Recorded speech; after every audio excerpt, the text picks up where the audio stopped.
What you're seeing here is my first solo descent of Little Falls.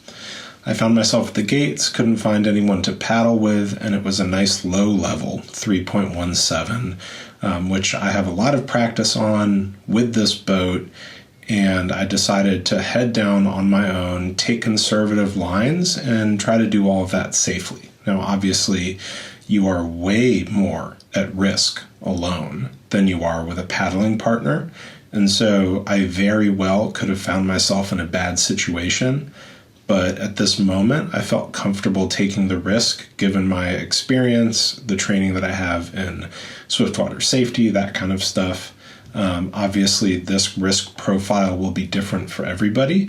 And so it's really important that you consider the benefits and the risks, that you share your float plan with somebody who knows what you're talking about, and maybe set a time to check in with somebody. But again, stuck to the Maryland side, makes this a solidly class 2-3 run, and felt great about it. Had really good lines, decided to run Beaver, decided to punch welcome, and overall, I really intended to bomb it. I wanted to go as fast as I could, just see what it was like to barely catch any eddies, and that was really fun. So recommend doing it if you feel, obviously, in control and ready for something like this. I've gotten some questions about why I'm calling this the bone zone. A river is bony if you're at low water and there are more exposed rocks than usual. That's where that term comes from. Little river lore for you.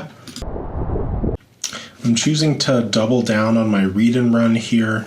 Picking my way through these rocks is something that used to bug me, but I've got enough practice now that I view it more as like a fun real-time puzzle. So this was a good time.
Practice boof 1 here, you can see it's, not a super steep boof, but that solid lefty stroke gives me that continuous whoosh over the eddy line that I'm looking for.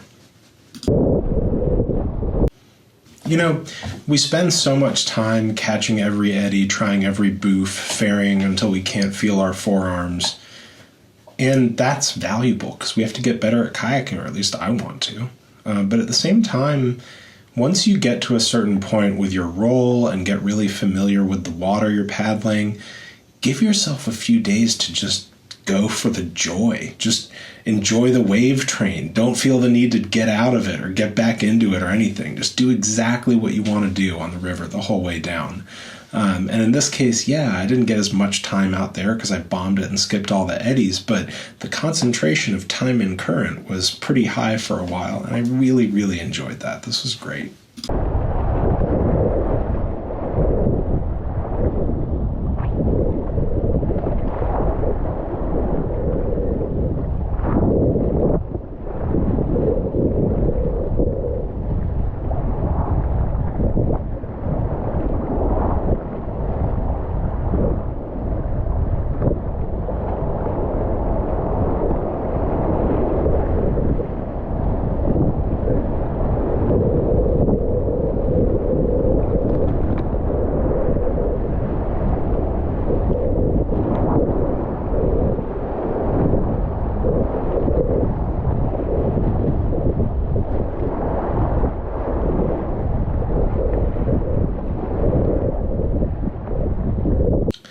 this is roundabout where I make the decision to run Beaver Slide. I've run it at this level before, so I know the lines, I know it's in, and when I get to this point, I start making my way river left to get to that eddy.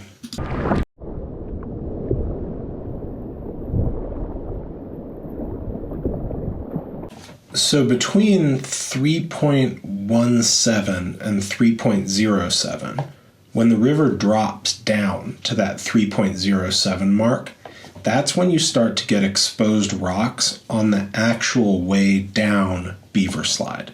And at 3.07, they're on the right towards the end, so you end up starting just left of center, making your way into the middle of the rapid, and then cutting back left just after the exposed ledges at the very end of that constricted channel. When it gets lower than 3.07, there are even more of these exposed rocks. I haven't run it below that, but at this level, I know that the idea is really just to go straight, and I can eddy out on my right and punch up into that current and keep taking the river down instead of eddying it out, because that's what I am doing on this run.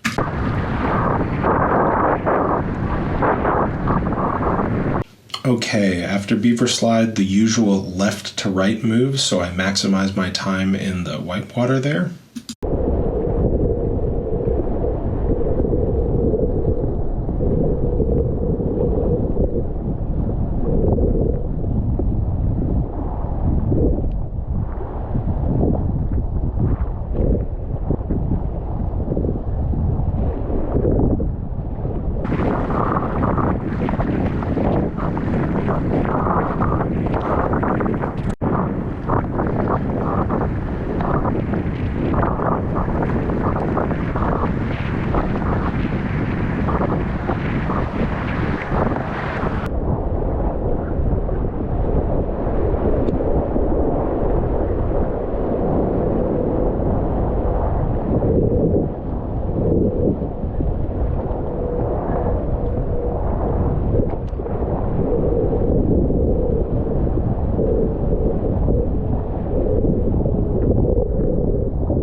Even in a playboat, if you just paddle fast at welcome wave, try and give it a boof stroke at the top if you can, lean forward, keep paddling, it will not hold on to you. It's all good.